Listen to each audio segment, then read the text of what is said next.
નમસ્કાર વિદ્યાર્થી મિત્રો, સ્વાગત છે તમારું લેક્ચર નંબર 2 ચેપ્ટર નંબર 15 વનસ્પતિમાં વૃદ્ધિ અને વિકાસની અંદર. આપણે અત્યાર સુધી ભણી ગયા કે વૃદ્ધિ કોને કહેવાય, શા માટે જરૂર છે વગેરે વગેરે, એના પ્રકાર, એના તબક્કા વગેરે. એમાં આપણે પ્રકારમાં બે વૃદ્ધિના પ્રકાર ભણી ગયા હતા, સંખ્યાત્મક વૃદ્ધિ અને ભૂ આવર્તનીય વૃદ્ધિ. આપણે એના આલેખની પણ વાત કરેલી, બરાબર. તો આજના લેક્ચરની અંદર જે આપણે વાત કરવાના છીએ એ બધા જ છે વૃદ્ધિના આલેખો. વૃદ્ધિના આલેખો. આ વૃદ્ધિના આલેખોમાંથી તમને પોર્શનમાં એમસીક્યુઝ પણ પૂછાય છે. ત્યારબાદ આ વૃદ્ધિના આલેખો એ કોઈ પણ તમારા બાયોલોજીની અંદર સિગ્મોઇડ દ્વિઆકારની વૃદ્ધિ ક્યાંય પણ આવે તો ત્યાં તમે આને અપ્લાય કરી શકો છો. એટલે એવું નથી કે ફક્ત વનસ્પતિ માટે સીમિત છે, આ કોઈ પણ સજીવો માટે યુઝ કરી શકે. કોઈ પણ આપણે મનુષ્યની અંદર વૃદ્ધિ, કોઈ જીવજંતુની અંદર વૃદ્ધિ, બેક્ટેરિયાની અંદર વૃદ્ધિ, કોઈ પણ ની અંદર તમે યુઝ કરી શકો. પરંતુ આ ચેપ્ટરના અંતર્ગત આપણે વનસ્પતિને સંદર્ભે ભણીશું. ઓકે, પહેલી આપણે વૃદ્ધિ જોઈતી સંખ્યાત્મક વૃદ્ધિ. સંખ્યાત્મક વૃદ્ધિ હોય તો આપણે એવું ભણી ગયા હતા કે એમાં સતત સમભાજન અને સમસૂત્રી ભાજન થતું હોય, પરિણામે કોષો નવા સંખ્યામાં ઉમેરાતા રહે. આ દરમિયાન તમે એનો આલેખ દોરો તો સમયની સાથે, કોની સાથે? સમયની સાથે એની વૃદ્ધિ જે છે એ કેટલી થાય છે એ આપણે શોધવી હોય તો આલેખ આપણે મળી શકે. એની અંદર આપણે એક સ્પેસિફિક વસ્તુ લઈ લઈએ તો કે મકાઈનું મૂળાગ્ર છે એની લંબાઈમાં સમય સાથે કેટલો વધારો થાય છે એ આપણે લેવું છે. એટલે વૃદ્ધિ કોના સંદર્ભે આપણે લઈશું? લંબાઈના સંદર્ભે. કોના સંદર્ભે? લંબાઈના સંદર્ભે. કઈ રીતે મળે છે?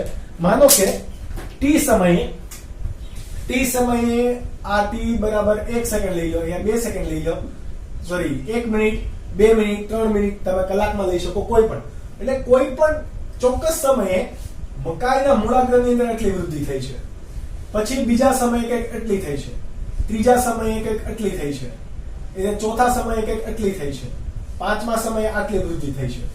આવા કંઈક તમને મળે છે. આનો તમે સ્પેસિફિકલી જો આ બધા જ ટપકા જે આપણે કર્યા એને જોડવા જાવ તો તમને કેવા મળે? કંઈક આવું. આ શું દેખાડે છે? તમને સ્પેસિફિક વૃદ્ધિ દેખાડે છે. પરંતુ તમારે એનો આલેખ ડ્રો કરવો હોય તો આ કેવા પ્રકારનો આલેખ કહેવાશે? તો આ આલેખ કહેવાશે એકદમ કેવો છે? જુઓ કેવો છે? રેખીય. મેક્સિમમ પોઈન્ટ જ્યાં આવતા હોય એને આપણે જોડીએ અને આલેખ જે મળે એને શું કહેવાય? રેખીય આલેખ. જો આ એક કેવી છે? સીધી રેખા દર્શાવે છે. તો આને આપણે ગાણિતીય રીતે માપવું હોય તો માપી શકાય? તો કે યસ. તો ગાણિતીય રીતે માપવા માટેનું સૂત્ર કયું છે આપણી પાસે? તો કે લંબાઈમાં વધારો થયેલો છે, આપણે લંબાઈ લીધી છે એટલા માટે. ટી સમયે લંબાઈમાં થયેલો વધારો કેટલો હોય? તો કે 0 સમયે જેટલી લંબાઈ હતી એની અંદર કંઈક થયેલો વધારો પ્લસ RT. અહીંયા તમારે ખાસ યાદ રાખવાનું, LT બરાબર શું છે? ટી સમયે લંબાઈ બરાબર. L0 બરાબર શું છે? 0 સમય એટલે કે પ્રારંભિક લંબાઈ. R તમારો શું છે? વૃદ્ધિ દર. વૃદ્ધિ દર તો કે આપણે કાલે લેક્ચરની અંદર સૂત્ર ભણી ગયા, બરાબર, લેક્ચર નંબર 1 ની અંદર. અને T બરાબર શું છે? તમારો સમય. આ રીતે વૃદ્ધિ સતત થતી હોય એના માટેનું છે. આ કયો આલેખ થયો? તમારો રેખીય આલેખ. આપણે અહીંયા લખી દઈએ રેખીય આલેખ. અને આ કયા પ્રકારનો આલેખ છે? તો કે સંખ્યાત્મક વૃદ્ધિ માટે. કેવા? સંખ્યાત્મક વૃદ્ધિ માટે. અહીંયા આપણે ભણીશું ભૂ આવર્તનીય વૃદ્ધિ માટેનો આલેખ. ચલો, ભૂ આવર્તનીય વૃદ્ધિ માટેનો તમને આલેખ કે તો આપણે કાલે ભણી ગયા કે એક કોષીય સજીવો હોય કે કોઈ પણ જટિલ વનસ્પતિ હોય એના અંદર, એના કોષની અંદર જે પ્રારંભિક વૃદ્ધિ છે એ કેવી હશે? પહેલા ઓછી હશે. એટલે એના જો આપણે આલેખ દોરવા જઈએ તો શરૂઆતના સમયે જે તમને રીડિંગ મળે છે એ કેવા હશે? આવી રીતે ઓછા. પરંતુ કોઈ ચોક્કસ સમય બાદ એ વૃદ્ધિનો દર કેવો થઈ જાય છે? અચળ. એટલે કે તમારે અહીંયા દોરવું હોય તો આ તમારો કોણ છે? સમય. અહીંયા વૃદ્ધિ થયેલો, માનો કે અહીંયા તમે કદ લઈ લો અથવા તો કોઈ વજન લઈ લો, વજનમાં થયેલો વધારો તમે લઈ લો, અથવા કદમાં થયેલો વધારો લઈ લો, કે લંબાઈમાં થયેલો વધારો લઈ લો, કોઈ પણ તમે લઈ શકો. ભૂ આવર્તનીય વૃદ્ધિ માટે છે. તો આમાં શરૂઆતમાં જુઓ વૃદ્ધિ કેવી છે? ધીમી છે. ત્યારબાદ વૃદ્ધિ કેવી થાય છે? વધે છે. આ આલેખ કેવો છે? રેખીય. પરંતુ આ આલેખ રેખીય છે નહીં. તો આ આલેખ કયા પ્રકારનો છે? ભૂ આવર્તનીય વૃદ્ધિ. આ શું દર્શાવે છે કે શરૂઆતમાં જુઓ વેગ કેવો છે વૃદ્ધિનો? ઓછો છે. વૃદ્ધિની પ્રક્રિયા ધીમી છે. ત્યારબાદ અચળ વેગે ગતિ થાય છે, અચળ વેગે વૃદ્ધિ થાય છે. તો અહીંયા તમારા બે તબક્કા જોવા મળ્યા. એક છે ઘનાત્મક અને બીજો છે પ્રવેગાત્મક. ઘનાત્મક જે ભાગ છે એટલે કે આ ભાગ, હું અહીંયા સ્પેસિફિક જે બ્લુ લાઈન થી તમને દર્શાવું છું. આ કયો ભાગ છે? લેગ તબક્કો. લેગ બોલે તો ઘનાત્મક એટલે કે ઓછું, એની વૃદ્ધિ કેવી હશે? ઓછી હશે. અને વૃદ્ધિમાં વધારો થાય છે, ઘટાડો થતો નથી. ત્યારબાદ આ બ્લેક કલર થી હું અહીંયા તમને માર્ક આપું છું. તો આ ભાગ જુઓ કેવો રેખીય રીતે વધે છે, એટલે કે અચળ વેગે વૃદ્ધિ પામે છે. તો એ ભાગ કયો છે? લોગ તબક્કો. હકીકતમાં કોઈ પણ સજીવની અંદર મર્યાદા જોવા મળે. વૃદ્ધિ માટે પણ શું હોય? મર્યાદા જોવા મળે. જો અહીંયા છે તો તમારો આવો આલેખ આપણે દોરીએ એનો મતલબ શું થાય કે વૃદ્ધિ હવે સતત વધતી જશે, એટલે કે આ આલેખ વધતો જ જશે. વૃદ્ધિ સતત ને સતત વધતી જ જાય. આવું શક્ય છે નહીં. તો કે સજીવની અંદર ચય અને અપચય ક્રિયા કેવી હોય? સાથે થતી હોય. એમાં જ્યારે પણ ચય ક્રિયાનો વેગ વધારે હશે, ચય ક્રિયાનો દર વધારે હશે, ત્યારે વૃદ્ધિ કેવી થતી હશે? વધારે. જ્યારે અપચય ક્રિયાનો દર વધારે હશે ત્યારે વૃદ્ધિ થતી હશે નહીં, જીર્ણતા થતી હશે અથવા તો વિખંડન થતું હશે.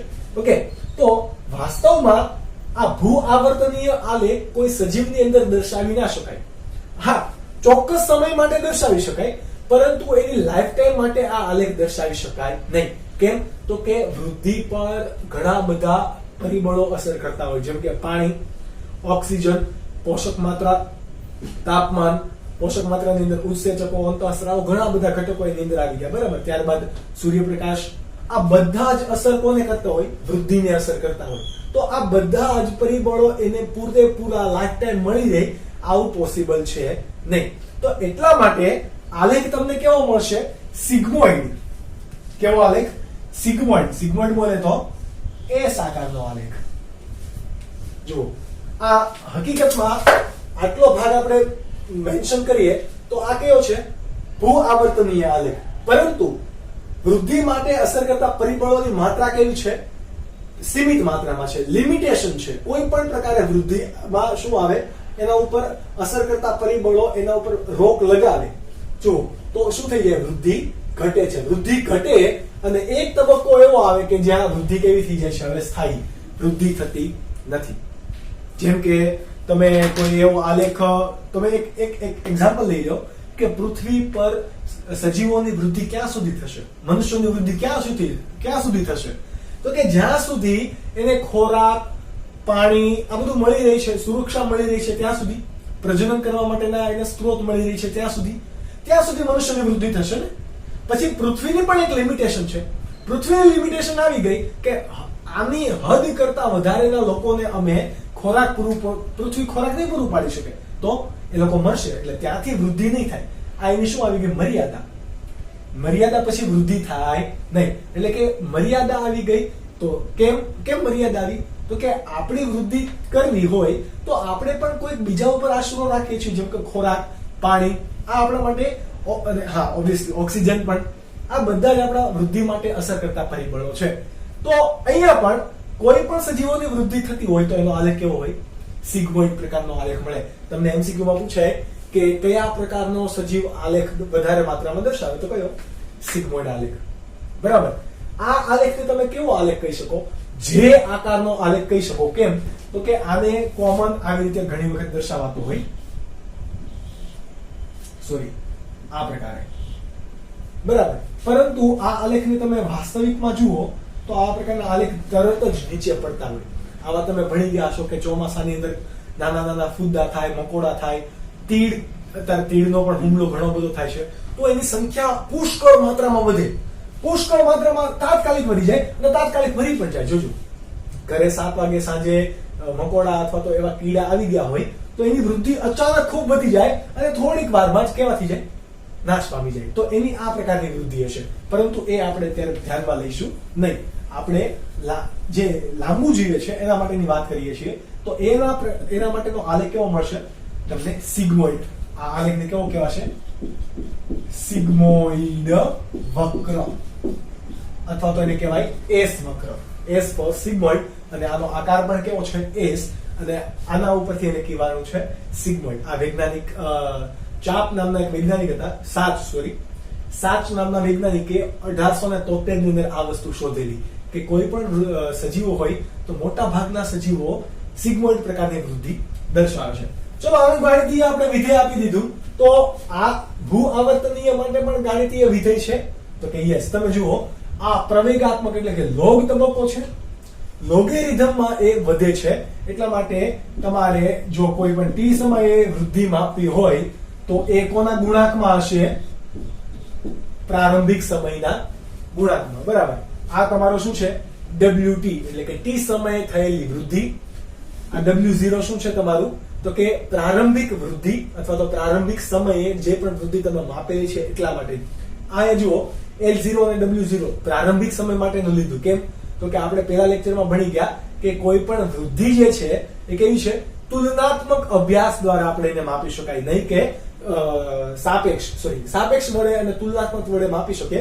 એને ડાયરેક્ટ માપી શકાતી નથી, અને ડાયરેક્ટ માપવી પણ કેવી છે? મુશ્કેલ છે. એટલા માટે ચલો, હવે આ E ફોર, તો કે આપણે એને લોગેરિધમ કહેવાય. અત્યારે એને કહેવાય એપ્સલાઇન. શું કહેવાશે? એપ્સલાઇન. R ફોર વૃદ્ધિ દર અને T ફોર ટાઈમ ફોર સમય. બરાબર. તો આ E ની વેલ્યુ કેટલી હોય? આપણને ખ્યાલ છે 2.71, પરંતુ આ કેવા ઘાતમાં આવશે? લોગેરિધમ ઘાતની અંદર આવશે. અને ફિઝિક્સમાં તમે આ પ્રકારના ઇક્વેશન્સ સોલ્વ કરતા પણ હશો. આ વાત થઈ ગઈ ભૂ આવર્તનીય આલેખની. ભૂ આવર્તનીય આલેખની વૃદ્ધિ બાદ જ્યારે પણ તમને શું મળે? કોઈ માત્રા મર્યાદા કરતું પરિબળ આવે, ત્યાંથી વૃદ્ધિ કેવી થાય છે? સ્થાયી. તો એ પ્રકારની વૃદ્ધિ હોય તો એ કયા પ્રકારના આલેખને જન્મ આપશે? સિગ્મોઇડ વક્ર. સિગ્મોઇડ વક્રની અંદર તમે જુઓ કેટલા તબક્કા છે? તો કે અહીંયા 3 તબક્કા તમને દેખાય. અહીંયા તમને 2 જ દેખાણા હતા, અહીંયા 3 દેખાય. જુઓ, આ ભાગ જે છે, આ ભાગ સ્ટાર્ટિંગમાં વૃદ્ધિ થાય છે, પણ ધીમી વૃદ્ધિ થાય છે. જો આનો ઢાળ તમે લેવા જાઓ, આનો ઢાળ કેવો મળશે? ધન મળશે. ઢાળ બોલે તો તમારે x અને y નો છેદ. આનો તમને વેલ્યુ કેવી મળશે? ધન મળશે. એટલા માટે આ વૃદ્ધિ છે, અથવા તો આ આલેખના તબક્કાને શું કહેવાશે? ધનાત્મક તબક્કો. ધનાત્મક તબક્કો, અથવા એને શું કહેવાય? લેગ તબક્કો. કે જે અહીંયા પણ જોવા મળતો હતો. અહીંયા પણ આલેખનો ઢાળ તમે લ્યો તો કેવો મળે? ધન મળે. ત્યારબાદ અહીંયા આલેખ જુઓ કેવો બની જાય છે? અચળ. કેવો છે?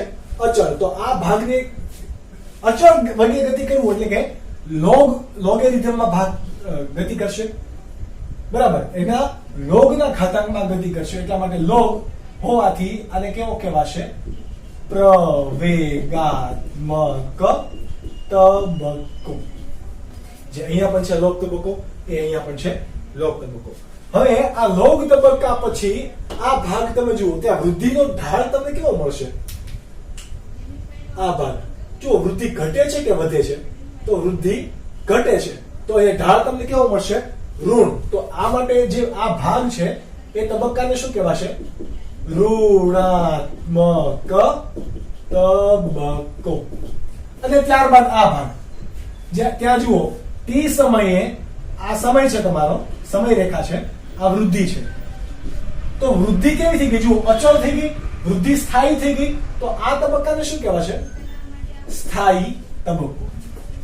શું કહેવાશે? સ્થાયી તબક્કો. ભૂ આવર્તનીય વૃદ્ધિની અંદર તમને 2 તબક્કા જોવા મળતા હતા, જ્યારે સિગ્મોઇડ વક્રની અંદર તમને કેટલા જોવા મળ્યા? 4 તબક્કા જોવા મળ્યા. એ પૈકી આ લેગ તબક્કો શું દર્શાવે? તો કે ધીમા વેગે વૃદ્ધિમાં વધારો દર્શાવે. પ્રવેગાત્મક તબક્કો શું દર્શાવે? તો કે અચળ વેગે વૃદ્ધિમાં વધારો દર્શાવે, કે જે ખૂબ જ ઝડપી હોય. બરાબર. અને એ સિગ્મોઇડ વક્રનો એ મેઇન ભાગ કોણ કહેવાય? પ્રવેગાત્મક તબક્કો છે. ત્યારબાદ ઋણાત્મક તબક્કો. તો ધીમેથી વૃદ્ધિનું શું થાય? વૃદ્ધિમાં ઘટાડો આવે, એને શું કહેવાશે? વૃદ્ધિ દરમાં ઘટાડો આવશે, એને શું કહેવાય? ઋણાત્મક તબક્કો. અને ત્યારબાદ વૃદ્ધિ કેવી થઈ જાય? સ્થાયી. એટલે કે પછી વૃદ્ધિ થતી નથી તો એવા તબક્કાને શું કહેવાશે? સ્થાયી તબક્કો. આ ત્રણ આલેખ તમારા નીટ માટે પણ ઇમ્પોર્ટન્ટ છે, એઝ વેલ એઝ તમારા ગુજરાત બોર્ડ માટે પણ ઇમ્પોર્ટન્ટ છે. આ વસ્તુ તમે નોટ ડાઉન કરી લો. ત્યારબાદનો ટોપિક છે કે વૃદ્ધિને અસર કરતા પરિબળો કયા છે? વૃદ્ધિને અસર કરતા પરિબળો સામાન્ય રીતે અને ઘણા બધા પરિબળો છે. એ પૈકી ઝડપથી આપણી આંખમાં ચડે એવા 3 પરિબળો. તો કે પહેલું છે પાણી, બીજું છે ઓક્સિજન, ત્રીજું છે પોષક તત્વો. આના સિવાયના પણ છે જેની આપણે વાતો કરીશું. પાણી, તો કે કઈ રીતે પાણી વૃદ્ધિમાં ઉપયોગી છે? વૃદ્ધિ થવી એટલે કે પહેલા શું થવું? કોષ વિભાજન થવું. વૃદ્ધિના તબક્કામાં આપણે પહેલા ભણી ગયા કે કોષ વિભાજન અને કોષ નિર્માણ, બરાબર? તો આ કોષ વિભાજનમાં કોણ મદદ કરશે? પાણી. કોષ વિભાજન માટે મદદ કરે. કોષ વિભાજનમાં કઈ રીતે મદદ કરશે? તો કે કોષ વિભાજન પામવા માટે કોષ કેવો હોવો જોઈએ? આશુન હોવો જોઈએ. તો આશુન કોના વડે થશે? પાણી વડે. કોને કહેવાશે આશુન? તો કે કોષ એ પાણીથી ફૂલાયેલો હોય, બરાબર? તો એવા કોષને શું કહેવાશે? આશુન. એટલે કે કોષીય આશુનતા માટે પણ કોણ જવાબદાર છે? પાણી. ત્યારબાદ જો વૃદ્ધિ થવી હોય, વૃદ્ધિ કરવી હોય તો એના માટે જવાબદાર ઘણા બધા ઉત્સેચકો હોય, અંતઃસ્ત્રાવો હોય, ઘણા બધા પ્રોટીન હોય. તો આ ઉત્સેચકોને કાર્ય કરવા માટે એટલે કે ઉત્સેચકોની ક્રિયાશીલતા માટે, કોના માટે? ઉત્સેચકોની ક્રિયાશીલતા માટે પણ કોણ જવાબદાર છે? પાણી. ત્યારબાદ આપણે વાત કરીએ ઓક્સિજનની. તો આપણને ખ્યાલ છે વૃદ્ધિ કરવી હોય, કોઈ પણ સજીવને વૃદ્ધિ કરવી હોય એટલે એ સજીવ જારક હોય તો એને જીવંત રહેવા માટે કોની જરૂર પડે? ઓક્સિજનની. એટલે કે શ્વસન માટે પણ કોની જરૂર પડવાની છે? ઓક્સિજનની જરૂર પડવાની છે. હવે તમને થાય સર વનસ્પતિ થોડો શ્વસન લે, શ્વસનમાં ઓક્સિજન થોડો લે, તો શ્વસનમાં ઓક્સિજન જ લેશે. એ પ્રકાશ સંશ્લેષણમાં કાર્બન ડાયોક્સાઇડ વાયુનો યુઝ કરશે. ઓકે, ચલો. શ્વસન દ્વારા એ શું મેળવે છે? ઓક્સિજન મેળવે છે. આ ઓક્સિજન આપણને ખ્યાલ છે કે એ શું કરશે? ઉર્જા મુક્ત કરવા વપરાય.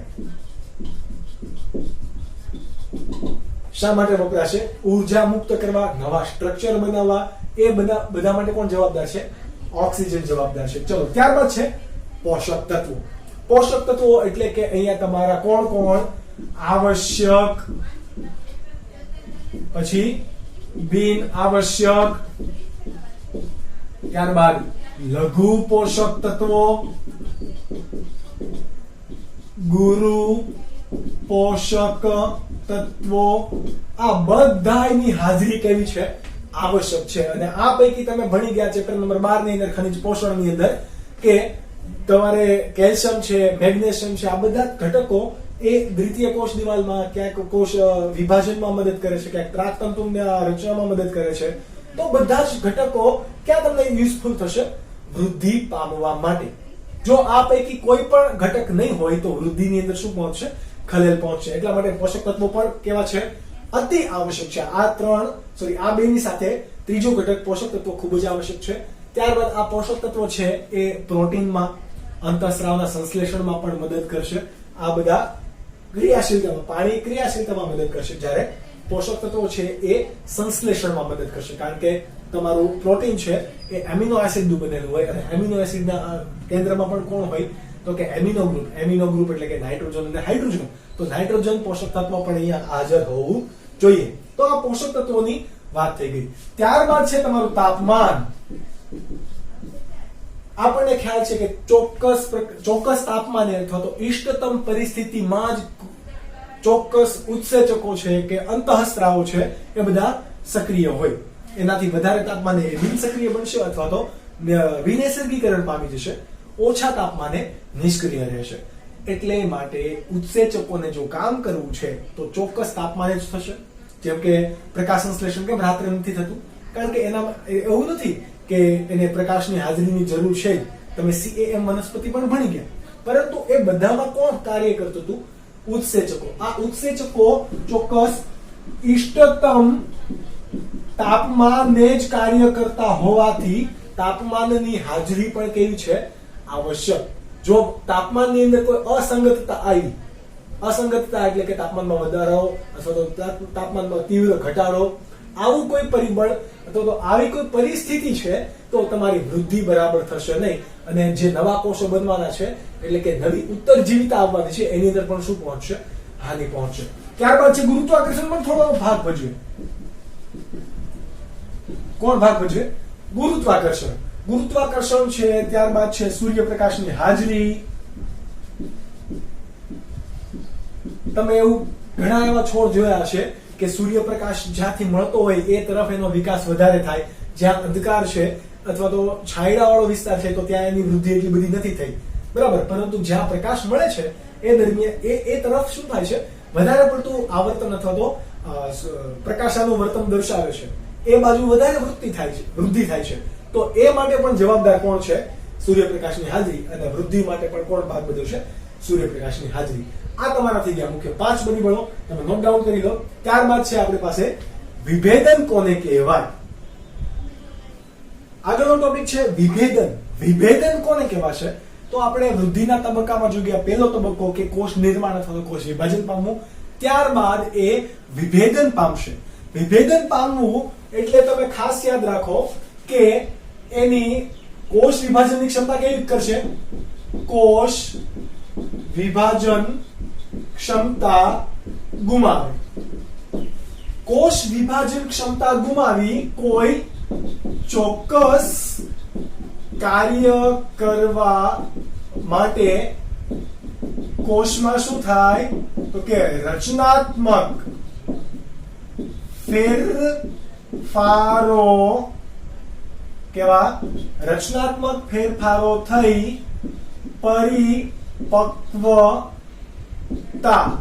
પરિપક્વતા તરફ જવાની ક્રિયાને શું કહેવાશે? વિભેદન. એટલે કે જે વર્ધનશીલ પેશીના કોષો હતા, અગ્રસ્થ વર્ધનશીલ પેશી, પાર્શ્વસ્થ વર્ધનશીલ પેશી એટલે કે મૂળાગ્ર કે પ્રરોહાગ્રના જે વર્ધનશીલ પેશીના કોષો હતા, એ હવે જેમ જેમ આગળ વર્ધનશીલ પેશીના કોષો, નવા કોષો ઉમેરાતા જશે, હવે એ કોષો એક વખત વિભાજન પામી ગયા, હવે વિભાજન પામવાની ક્ષમતા કેવી થાય છે? એમાં ગુમાવાઈ જાય છે. ગુમાવાઈ જાય અને એની અંદર ધીરે ધીરે ફેરફારો આવે છે. કેવા ફેરફારો આવે? તો કે કોષ દિવાલ બનવું. કેવું? કોષ દિવાલ, કોષ રસ, અંગિકા, આ બધા કેવા બને છે? પરિપક્વ બને. કેવા બને? પરિપક્વ બને. એટલે કે રચનાત્મક ફેરફારો થઈ હવે આ કોષ કેવા બની જવાના છે? કોઈક ચોક્કસ કાર્ય કરવા માટે વિભેદન પામવાના છે, એટલે કે પરિપક્વતા તરફ જઈ રહ્યા છે. તો એવા એક ઘટનાને શું કહેવાશે?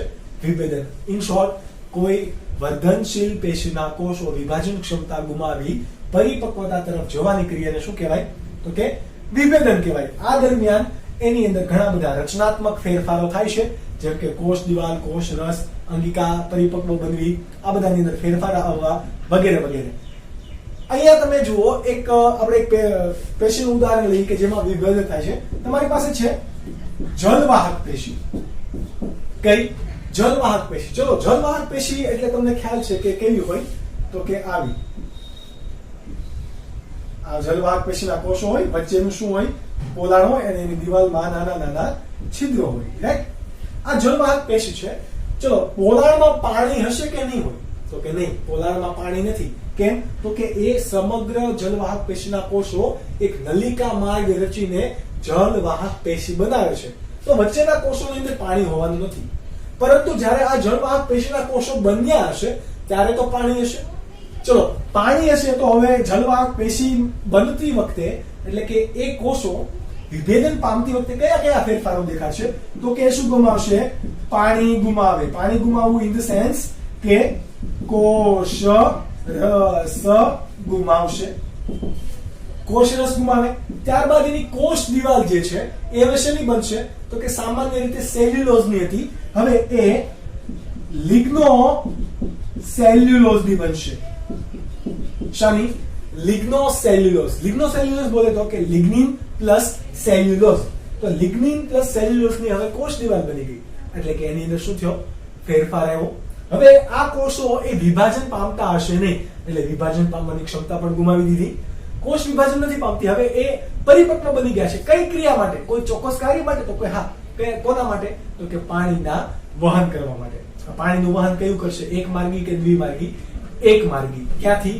મૂળથી પ્રકાંડ તરફ, અથવા તો આપણે એવું કહી શકીએ કે સ્ત્રોતથી સિંક તરફ. ઓકે, ચેપ્ટર નંબર 11 ના આધારે આપણે આવું કહી શકીએ. તો આ વાત થઈ ગઈ કે કયા કયા ફેરફારો આવે. હવે આ ફેરફારો આવવા માટે પણ જવાબદાર કોણ હોય? જનીન. કોઈ પણ સજીવ હોય, કોઈ પણ લક્ષણ માટે જવાબદાર હંમેશા કોણ હોય? જનીન. કે જે તમે ધોરણ 12 ની અંદર પણ ભણી ગયા અને ભણશો પણ. કદાચ તમે નીટ અત્યારે લેટ સોલ્વ કરી રહ્યા છો તો તમે તેમાં ભણી ગયા હશો, રાઈટ? આ વાત થઈ ગઈ વિભેદનની. ત્યારબાદ છે તમારો ટોપિક નિર્વિભેદન. વોટ ઇઝ નિર્વિભેદન? તો કે વિભેદન પામેલા કોષો, કેવા? વિભેદન પામેલા કોષો ફરીથી શું પામે છે? કોષ વિભાજન પામવાની ક્ષમતા જે ગુમાવી દીધી હતી, ફરીથી કોષ વિભાજન પામવાની ક્ષમતા મેળવી લે છે. તો એવા પ્રકારના શું કહેવાશે? નિર્વિભેદન. એટલે કે વિભેદિત કોષો ફરી કોષ વિભાજન પામવાની ક્ષમતા મેળવે એ ઘટનાને શું કહેવાય? નિર્વિભેદન કહેવાશે. શું કહેવાશે? નિર્વિભેદન કહેવાશે. નિર્વિભેદન એટલે કે હવે વિભેદિત કોષો કોના તરીકે વર્તે છે? ફરીથી વર્ધમાન પેશીના કોષો તરીકે વર્તશે. કેવી? પુનઃ વર્ધમાન પેશીના કોષો તરીકે જ આ હવે વર્તશે કે નહીં? વર્ધમાન એટલે કે ફરીથી એને વર્ધનશીલ બનવું ઇન ધ સેન્સ કે તમારે એની અંદર નવા કોષોનો ઉમેરો કરવો, કોષ વિભાજન પામશે વગેરે વગેરે. ઓકે, કોણ આવું થઈ શકે? કોણ આની પેશી છે નિર્વિભેદન જે પામે? તો તમારી પાસે છે આંતરપુલીય એધા. કોણ? આંતરપુલીય એધા. ત્યારબાદ છે તમારી પાસે ત્વક્ષેધા. આંતરપુલીય એધા, ત્વક્ષેધા, અંતર્વાહી પેશીઓ ઘણી. કોણ? અંતર્વાહી પેશીઓ. આ બધા કેવા હશે? તો કે પ્રાથમિક વૃદ્ધિ દરમિયાન એની વૃદ્ધિ થઈ ગઈ, બરાબર. પુલીય એધા તમારે આવી રીતે હોય, તમને ખ્યાલ હશે. આ તમારા વાહીપુલ છે, સમજી લો. આ વાહીપુલીય એધા છે, બરાબર. તો વચ્ચે જે કોષ છે એ કોના હશે? મજ્જા કિરણોના કોષ છે. આપણને ખ્યાલ છે આ મજ્જા કિરણોના કોષ એટલે કે એ વિભેદન પામેલા કોષ છે. તો કે હા, કારણ કે હવે કોષ વિભાજન પામી શકવાના નથી. આ વિભેદન પામેલા કોષ જ્યારે દ્વિતીય વૃદ્ધિ થાય, ત્યારે દ્વિતીય વૃદ્ધિ દરમિયાન આ વિભેદન પામેલા કોષો અહીંયા શું બનાવશે? આંતરપુલીય એધા એટલે કે બે વાહીપુલ વચ્ચે એધા બનાવે. એને શું કહેવાય? આંતરપુલીય એધા. જ્યારે વાહીપુલની અંદર હોય એને શું કહેવાય? વાહી એધા. તો આંતરપુલીય એધા ના કોષો એ શું પામેલા હોય? નિર્વિભેદન પામેલા હોય. આ વસ્તુ તમારે ખાસ કરીને યાદ રાખવાની, બરાબર. ત્યારબાદ ત્રીજો ટોપિક પુનર્વિભેદન. વોટ ઇઝ પુનર્વિભેદન? તો કે ફરીથી હવે આ જે નિર્વિભેદન પામેલા કોષ છે એ ફરીથી વિભેદન પામી જાય. કેવા? તો કે નિર્વિભેદિત કોષો ફરી વિભેદન પામે એ ઘટનાને શું કહેવાશે? પુનર્વિભેદન. જુઓ, પેલા વિભેદન પામ્યા, પછી વિભેદન પામવાની એટલે કે વિભેદનમાંથી વર્ધનશીલ બની ગયા, પાછા વિભેદન પામી ગયા, એટલે એને શું કીધું? પુનર્વિભેદન. આ પુનર્વિભેદન એટલે કે જો આંતરપુલીય એધા હતી, ચલો દ્વિતીય એની વૃદ્ધિ થઈ ગઈ. આંતરપુલીય એધા શા માટે બને છે? તો કે દ્વિતીય વૃદ્ધિ થવા માટે. ઓકે, દ્વિતીય વૃદ્ધિ બાદ તમારી પાસે કોણ બનેલું હોય? તો કે દ્વિતીયક જલવાહક, ત્યારબાદ દ્વિતીયક તમારી અન્નવાહક, દ્વિતીયક તમારી પાસે કોણ હોય? બાહ્યક હોય કે ન હોય? દ્વિતીયક ત્વક્ષા, પણ ત્વક્ષેધામાંથી પણ છેલ્લે શું બની જાય? ત્વક્ષા એટલે કે તમારી છાલ. આ બધા જ પેશીના કોષો એ કેવા પામેલા છે? પુનર્વિભેદન પામેલા છે. એટલે કે વિભેદન પહેલા પામેલા હતા પ્રાથમિક વૃદ્ધિ દરમિયાન, ત્યારબાદ નિર્વિભેદન પામીને એને ફરીથી વૃદ્ધિ કરી, એટલે કે દ્વિતીય વૃદ્ધિ કરી. દ્વિતીય વૃદ્ધિ બાદ દ્વિતીય જલવાહક, દ્વિતીય અન્વાહક, દ્વિતીય બાહ્ય, આ બધા પેશીના કોષો અને ત્વક્ષા પણ, ત્વક્ષા ક્યાંથી બનેલી છે? ત્વક્ષેદામાંથી ત્વક્ષા બનશે. ઓકે, તો આ ત્વક્ષા પણ એ કેવા પ્રકારના છે? પુનર્વિભેદન પામતા કોષો છે, ત્વક્ષાના કોષો, રાઈટ. તો આ ક્રિયા નિર્વિભેદનમાંથી વિભેદનમાંથી નિર્વિભેદન અને નિર્વિભેદનમાંથી પુનર્વિભેદન પામવાની ક્રિયા કેવી હોય? સળંગ હોય છે. એવું નથી કે અમુક પ્રકારના કોષો બની જશે ત્યારબાદ નહીં હવે થાય, એવું નથી. તો કે જ્યાં પણ જેવી આવશ્યકતા છે એ ત્યાં જનીન અભિવ્યક્તિ જ્યારે પણ થશે એ દરમિયાન શું થશે? આ ક્રિયા કેવી થાય? સળંગ જ થાય.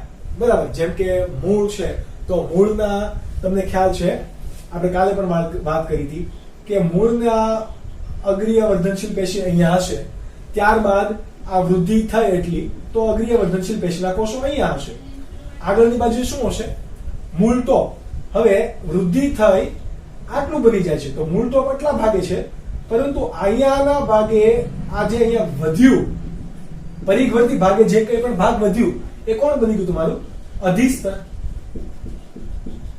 કોણ બની ગયું? અધિસ્તર. તો એક કોષ કોઈ ચોક્કસ કાર્ય કરવા માટે એમાં પરિપક્વ બની જશે, એને શું કહીશું આપણે? વિભેદન.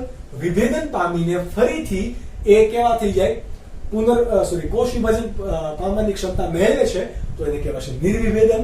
અને આ પુનઃ કોષ વિભાજન પામવાની ક્ષમતા ફરીથી ગુમાવીને વિભેદન પામે તો એને શું કહેવાશે? નિર્વિભેદન. આ ત્રણ વચ્ચેનો તમને તફાવત પણ ખબર હોવો જોઈએ. તમને આમાંથી ગુજરાત બોર્ડમાં થિયરી પણ પૂછે છે 2 માર્ક્સ માટે. તો આ નીટમાં પણ તમારે ઇમ્પોર્ટન્ટ છે. ચેપ્ટર નંબર 6, ચેપ્ટર નંબર 11 ને સંકલન કરીને પણ તમને અહીંયાથી પૂછી શકે. આટલી વસ્તુ નોટ ડાઉન કરી. ત્યારબાદનો ટોપિક છે વિકાસ. કોને કહેવાય? વિકાસ કોના પછી જોવા મળે? તો કે પહેલા વૃદ્ધિ થાય, પછી શું થાય? વિભેદન થાય. તો વિકાસ કોને કહેવાશે? તો વ્યાપક સ્તરે આપણે વિકાસને વૃદ્ધિ અને વિભેદનના સરવાળા તરીકે લખી શકીએ. કોના તરીકે? વૃદ્ધિ અને વિભેદનના સરવાળા તરીકે કોને ઓળખી શકાય? વિકાસને ઓળખી શકાય. વિકાસ થવો એટલે કે તમારો જીવન પર્યાપ્ત વિકાસ થવો. તમે જુઓ, તમારી અંદર પણ તમે જન્મ તમારો થયો ત્યાંથી કોઈ વ્યક્તિ મૃત્યુ પામે ત્યાં સુધીમાં એની અંદર કેટલા બધા ફેરફારો આવે. તરુણાવસ્થા, બાલ્યાવસ્થા, યુવાન અવસ્થા, બરાબર, કેટલા બધા ફેરફારો આવે. એટલા માટે તમારે શું કહેવાય? જન્મથી મરણ અથવા તો જન્મથી મૃત્યુ સુધીની જે પરિસ્થિતિ છે કે જેની અંદર તમે તમારું શરીર જેટલા પણ ફેરફારોની અંદરથી ગુજરે છે એને શું કહેવાય? વિકાસ. વનસ્પતિની બાબતમાં આપણે વાત કરીએ તો એવું કહેવાશે કે બીજાંકુરણથી જીર્ણતા અથવા તો મૃત્યુ સુધીની ઘટનાના ફેરફારો અથવા તો ઘટનાને શું કહેવાય? વિકાસ. ઓકે, એ દરમિયાન તમારા શરીરની અંદર આંતરિક વિકાસો થતા હોય, વનસ્પતિની અંદર પણ આંતરિક વિકાસો, બાહ્ય વિકાસો થતા હોય. પરંતુ આ બધાની અંદર તમે સમજો તો કઈ રીતે સમજી શકો? જેમ કે તમારી પાસે છે, શરૂઆતમાં શું થાય? કોષની વૃદ્ધિ થવી હોય તો તમારું શું થતું હોય? કોષ વિભાજન. કોષ વિભાજન કોની અંદર થશે? તો કે વર્ધનશીલ કોષ છે, વર્ધનશીલની અંદર શું થયું? કોષ વિભાજન. કોષ વિભાજન પામીને કોષો શું બનાવ્યું? તો કે તમારી કોષ રસીય વૃદ્ધિ થઈ. કોષ રસીય વૃદ્ધિ થઈ. વર્ધનશીલ પેશીના કોષોમાં કોષ વિભાજન પામ્યા પછી એમાં શું થશે? કોષ રસીય વૃદ્ધિ થશે. જો ધીરે ધીરે વૃદ્ધિ થાય છે. હવે આ કોષ રસીય વૃદ્ધિ પામેલા કોષો એ શું પામશે? વિભેદન પામશે. શું પામશે? વિભેદન પામે. કોષ વિભેદન પામી જાય એટલે શું પામે? કોષ વિસ્તરણ. કેવા? કોષ વિસ્તરણ. આ કોષ જે વિસ્તરણ પામેલો છે એ કોષ હવે કેવો બનશે? કોષ પરિપક્વ અથવા તો પરિપક્વ કોષ બન્યો. આ પરિપક્વ કોષ છે હવે કેવો કોના તરફ જશે? તો કે ઊંધું સાયકલ ચાલશે. તો કે જેમ જેમ તમારો વર્ધનશીલ થી તમારું પરિપક્વતા તરફ ગયું, હવે સાયકલ ઊંધું ચાલશે. એટલે કે કઈ રીતે? પરિપક્વ કોષમાંથી કોષ કેવા બનશે?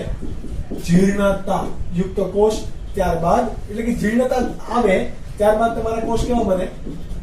કોષ વૃદ્ધ બનશે અને ધીરે ધીરે આ કોષ કેવા પામી જાય? નાશ પામી જાય, એટલે કે કોષનું શું થાય? મૃત્યુ પામે. કોષ પણ મૃત્યુ પામે એટલે કે સેલ ડેથ. બરાબર. તો આ તબક્કા દરમિયાન કોષના વર્ધનશીલ એટલે કે વિભાજન પામવાથી મૃત્યુ સુધીના તબક્કા દરમિયાન આમાં બહુ બધા ચેન્જીસ થશે. તો એને શું કહેવાશે? કોષીય વિકાસ. એ દરમિયાન કોષ ઘણા બધા ફેરફારોની અંદરથી પસાર થતો હોય. આપણે સજીવની વાત કરીએ, વનસ્પતિની સ્પેસિફિકલી વાત કરીએ તો કોઈ પણ વનસ્પતિ એ પોતાનું જીવન આખું પસાર કરવા માટે પર્યાવરણ સાથે એને અનુકૂલન સાધવું પડે. પર્યાવરણ સાથે અનુકૂલન સાધવા માટે પણ એને વિવિધ પરિસ્થિતિ, વિવિધ પરિપથો, વિવિધ રચનાની અંદરથી એને પસાર થવું પડે. શું? તો કે વનસ્પતિ ને પર્યાવરણ પ્રત્યે પ્રતિચાર આપવા શું કરવું પડે? વિવિધ પરિપથો માંથી શું થવું પડે? પસાર થવું પડે. તો એ પસાર થવાની જે ક્રિયા છે એને શું કહેવાય? પ્લાસ્ટિસિટી. શું કહેવાશે? પ્લાસ્ટિસિટી. ઓકે, આ વસ્તુ યાદ રાખજો. પ્લાસ્ટિસિટી વર્ડ તમારે યાદ રાખવો ઇમ્પોર્ટન્ટ છે. તો પ્લાસ્ટિસિટી એટલે કે માનો કે કોઈ અનુકૂલન, તમને ખબર છે રાઈટ, કે તાપમાન વધારે છે તો એવા ગરમ પ્રદેશની અંદર વનસ્પતિ શું કરે છે? વિવિધ પ્રકારના અનુકૂલનો વિકસાવે છે. જેમ કે ફાફડા થો છે તો એ એના પર્ણો ખેરવી નાખે છે અને પ્રકાંડ છે એ હરિતકણ ધરાવી દે અને પર્ણો કેવા બની જાય? કાંટાયુક્ત બની જાય અને આ કાંટા એ ફરીથી રક્ષણમાં પણ કામ ભજવે. તો એવી રીતે ઘણા બધા તમારા પાસે અનુકૂલનો છે. તો આ અનુકૂલન અથવા તો પર્યાવરણ પ્રત્યે પ્રતિચાર મેળવવા માટે પણ એને શું કરવું પડે? વિવિધ પરિપથોમાંથી પસાર થવું પડે, કે જેને શું કહેવાય? પ્લાસ્ટિસિટી. આ પ્લાસ્ટિસિટીના બે પાર્ટ પડે. કેવા? બે. પહેલું છે આંતરિક પ્લાસ્ટિસિટી. આંતરિક પ્લાસ્ટિસિટી અને બીજું છે પર્યાવરણીય પ્લાસ્ટિસિટી. આંતરિક પ્લાસ્ટિસિટી કોને કહેવાશે? તો કે વનસ્પતિના આંતરિક ભાગોના કારણે અથવા તો આંતરિક રચનામાં જો કોઈ પણ ફેરફાર આવે, આંતરિક પરિબળના કારણે જો કોઈ પણ ફેરફાર આવે તો એને શું કહેવાશે? આંતરિક પ્લાસ્ટિસિટી. જેમ કે તમારી પાસે કપાસ, બીજું કોણ છે? કોથમીર. કપાસ, કોથમીર અને લાર્કસ્પર છે તમારી પાસે. આ ત્રણ એક્ઝામ્પલ યાદ રાખવા. કપાસ, કોથમીર કે લાર્કસ્પર છે, એના પર્ણોની અંદર શું આવે? વિષમ પર્ણતા. પર્યાવરણ પ્રત્યે પ્રતિચાર મેળવવા માટે એ શું ધારણ કરે છે? વિષમ પર્ણતા. એની તરુણાવસ્થામાં એવું નહીં હોય. તરુણાવસ્થામાં કપાસ, કોથમીરની અંદર પર્ણ વિન્યાસ કેવો હશે? કંઈક અલગ. પરંતુ એની પરિપક્વતા દરમિયાન અથવા તો જ્યારે પણ પર્યાવરણ પ્રત્યે પ્રતિચાર મેળવવાનો છે એ દરમિયાન આ પર્ણ કેવા બનશે? વિષમ પર્ણ બનશે. વિષમ પર્ણતા એ ધારણ કરે તો આ પ્રકારના ફેરફારને શું કહેવાય? આંતરિક પ્લાસ્ટિસિટી. ત્યારબાદ તમારી પાસે છે પર્યાવરણીય પ્લાસ્ટિસિટી. તો પર્યાવરણીય પ્લાસ્ટિસિટી ક્યાં જોવા મળશે? તો કે બટરકપ. તો કે માખણિયા કપ નહીં, બરોબર. બટરકપ એ વનસ્પતિનું નામ છે. બટરકપની બટર કેવી છે? તો કે સ્થલજ અને મોસ્ટલી એ જલજની અંદર એનો વિકાસ થાય અને ત્યારબાદ એ સ્થલજ વનસ્પતિમાં ફેરવાઈ જાય, બરાબર. એટલે કે એની વૃદ્ધિ થાય. એના મૂળ ક્યાં હશે? પાણીમાં હશે. પરંતુ એની જે મુખ્ય શાખાઓ છે એ ક્યાં હોય? એ બાહ્ય પર્યાવરણમાં હશે. હવે જ્યારે પણ પાણી ઓછું થઈ જાય, એટલે કે આવા પ્રકારની વનસ્પતિ કાંઠા ઉપર જ હોય, જ્યારે પાણી ઓછું થઈ જાય ત્યારે એની અંદર શું આવે? કંઈક ચેન્જીસ આવશે. એટલા માટે જલજ અને સ્થલજ કેવા? જલજ અને સ્થલજ પર્યાવરણ હોય એટલે જો અહીંયા કોણ કાર્ય કર્યું? પર્યાવરણ. એની અંદર અહીંયા શું આવે? પર્ણના આકારમાં ભિન્નતા આવે. શું આવે? પર્ણના આકારમાં ભિન્નતા આવે. જલજ અને સ્થલજ વનસ્પતિ અથવા તો જલજ અથવા સ્થલજ પર્યાવરણની અંદર બંનેની અંદર આકારમાં શું જોવા મળે છે? ભિન્નતા. કોના કારણે જોવા મળી? તો કે પર્યાવરણને કારણે. તો એવા પ્રકારના પ્લાસ્ટિસિટી એટલે કઈ આપણી પર્યાવરણીય પ્લાસ્ટિસિટી એટલે કે અહીંયા વિવિધ પરિપથ હેઠળ હાંસલ કર્યો જલજ વસપાટમાં રહેવા માટે પર્યાવરણને અનુકૂલન થવા માટે અલગ પ્રકારનો એના પાસે મિકેનિઝમ હતી. ત્યારબાદ સ્થળજ માટેની અલગ મિકેનિઝમ છે. તો આને શું કહેવાશે? પ્લાસ્ટિસિટી. કઈ? પર્યાવરણીય પ્લાસ્ટિસિટી. તો આ પણ કોનો ભાગ બને છે? તમારા વિકાસનો ભાગ. આ વાત થઈ ગઈ તમારા વિકાસની. આના સિવાય તમારે વિકાસ તો વિકાસ માટે પણ પરિબળો આધાર રાખતા હોય. જેમ કે તમારા પાસે કયા કયા પરિબળો છે? આંતરિક પરિબળો અને બીજા છે બાહ્ય પરિબળો. ચલો, આંતરિક પરિબળોની અંદર કોણ હોય? તો કે કોઈ પણ લક્ષણ માટે જવાબદાર કોણ હોય? જનીન. એટલે જનીન તમારું ક્યાં હોય? સજીવ શરીરની અંદર. તો એ કેવું થયું? આંતરિક પરિબળ. ત્યારબાદ છે વૃદ્ધિ પ્રેરકો અથવા વૃદ્ધિ અવરોધકો. એટલે કે વનસ્પતિના, આપણે વનસ્પતિની બાબતમાં અહીંયા જો અભ્યાસ કરીએ તો અંતઃસ્ત્રાવો, વનસ્પતિના અંતઃસ્ત્રાવો કયા કયા? તો કે ઇથિલિન, જિબ્રેલિન, સાયટોકાઇનિન, ત્યારબાદ એબ્સિસિક એસિડ. આ બધાની આપણે વાત કરીએ તો એ બધા કેવા કેવા છે? વૃદ્ધિ પ્રેરકો. અને કોઈ પણ લક્ષણો માટે જવાબદાર હંમેશા કોણ હોય? જનીન. તો આ જનીન અને વૃદ્ધિ પ્રેરકો એ કેવા છે? આંતરિક પરિબળો. ત્યારબાદ બાહ્ય પરિબળોની અંદર કોણ કોણ આવશે? તો કે ઓક્સિજન, તાપમાન, પાણી, પોષક તત્વો. આ બધા જ ઘટકો એ વિકાસ માટે જવાબદાર છે. એ કેવા હશે? બાહ્ય પરિબળો. ઓકે, એટલા માટે આંતરિક પરિબળો અને બાહ્ય પરિબળો બંને કોના ઉપર અસર કરે છે? વિકાસ ઉપર આધાર કરે છે. આ વાત થઈ ગઈ તમારે એક્ઝેક્ટલી જે આપણે વૃદ્ધિ, વિકાસ અને વિભેદનની વાત કરતા હતા એની. કોઈ પણ સજીવોની જો વૃદ્ધિ થવી હોય, વિકાસ થવો હોય તો આ વૃદ્ધિ, વિભેદન અને વિકાસ ત્રણ કેવી છે? ક્રમિક ઘટના છે. ત્રણ વસ્તુ આવશ્યક છે. આ આવશ્યક ઘટના માટે જવાબદાર કોણ કોણ છે? તો એ આપણે વૃદ્ધિ પ્રેરકો અથવા વૃદ્ધિ અવરોધકો ની આપણે વાત કરીશું નેક્સ્ટ લેક્ચર નંબર 3 ની અંદર ડિટેલમાં વાત કરીશું કે જે તમારા માટે ખૂબ જ ઇમ્પોર્ટન્ટ છે. ત્યાં સુધી આપણે આ લેક્ચર નંબર 2 અહીંયા સુધીનો રાખીએ. આ વસ્તુ તમે નોટ ડાઉન કરતા રહો, મેક્સિમમ એમસીક્યુ સોલ્વ કરો, થિયરી વાંચો, એને સરસ રીતે લખીને યાદ કરો. બરાબર? જેટલું તમારું પ્રેઝન્ટેશન વર્ક સારું હશે, પેપર વર્ક સારું હશે, તમને એવા સ્કોર પણ મળશે અને તમારું માર્ક્સ કટિંગ થવાની કઈ સંભાવના રહેશે નહીં. એવી આશા સાથે આજનો લેક્ચર પણ કરીએ આપણે ફિનિશ. Piece of.